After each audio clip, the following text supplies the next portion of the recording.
எலி கடித்தவுடன் என்ன செய்ய வேண்டும்? அலட்சியமாக இருக்காதீங்க, உயிருக்கே உலை வைக்கும். எலிக்கடியை அலட்சியம் செய்தால் எலி காய்ச்சல் ஏற்பட்டு உயிருக்கு ஆபத்தான நிலை உருவாகும் என நிபுணர்கள் எச்சரிக்கை விடுத்துள்ளனர்.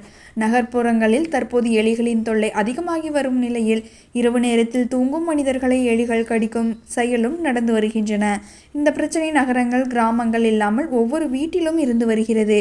பலரும் எலி கடித்ததை அலட்சியமாக எண்ணியும் செயல்படுகின்றனர்.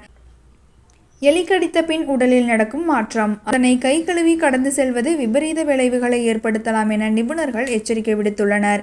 எலிகளின் உமிழ்நீர் மற்றும் பற்களில் இருக்கும் பாக்டீரியா நமது இரத்தத்தில் கலக்கும் பட்சத்தில் எலிக்காய்ச்சல் ஏற்படும். எலிக்கடியினை நாம் கவனிக்காத பட்சத்தில் கடுமையான காய்ச்சல், மூட்டு வலி, இதய பிரச்சனை, சிறுநீரக பாதிப்பு போன்றவையும் ஏற்படலாம்.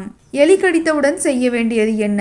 எலிகள் கடித்தால் அந்த காயத்தை முதலில் ஓடும் நீரில் 10 முதல் 15 நிமிடம் சோப்பு போட்டு தேய்த்து நன்கு கழுவ வேண்டும். அதேபோல காயத்தில் மஞ்சள், எண்ணெய், காஃபி தூள் போன்றவற்றை வைக்காமல் அயோடின் ஆன்டிசெப்டிக் மருந்துகளை தடவி பேண்டேஜ் போடலாம். இரத்தம் கசியும் பட்சத்தில் அதனை நிறுத்துவதற்கு முயற்சி செய்ய வேண்டும். காயம் சிறிதாக இருந்தாலும் மருத்துவமனைக்கு சென்று மருத்துவரின் ஆலோசனைக்கு ஏற்ப ஊசி அல்லது மாத்திரை எடுத்துக்கொள்வது நல்லது. இந்த செயலை செய்யாத பட்சத்தில் எலி கடித்த இடம் சிவந்து வீங்கி வைரஸ் தொற்று ஏற்படும். இதன் பிறகு உடல்நிலை பிரச்சனைகளை ஏற்படுத்தலாம் என்பதால் கவனமுடன் இருக்க வேண்டும்.